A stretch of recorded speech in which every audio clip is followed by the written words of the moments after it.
jisenike subibo kasusi banye. Some people can say kasusi banye garenwu. Okay, so your part is when ndị nne na nna anyị na-arịọ unu sụbana asụsụ Igbo ka asụsụ Igbo anyị ghara ịnwụ. Ikwu na ibe anyị na-arịọ unu sụbana asụsụ Igbo ka asụsụ Igbo anyị ghara ịnwụ. Jisenike sụba Igbo ka asụsụ Igbo anyị ghara ịnwụ. Jisenike sụba Igbo ka asụsụ Igbo anyị ghara ịnwụ.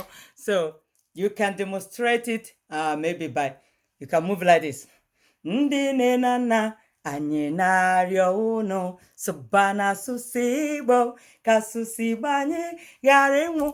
Ikwu na ibe anyị na-arịọ unu sụbana asụsụ Igbo ka asụsụ Igbo anyị ghara ịnwụ.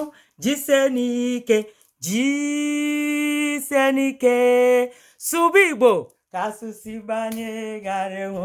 Jisenike sụba Igbo ka asụsụ Igbo anyị ghara ịnwụ.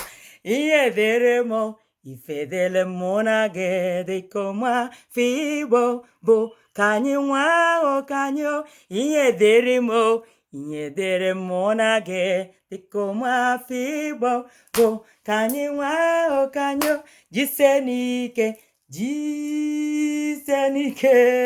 sụba Igbo ka asụsụ Igbo anyị ghara ịnwụ. Jisenike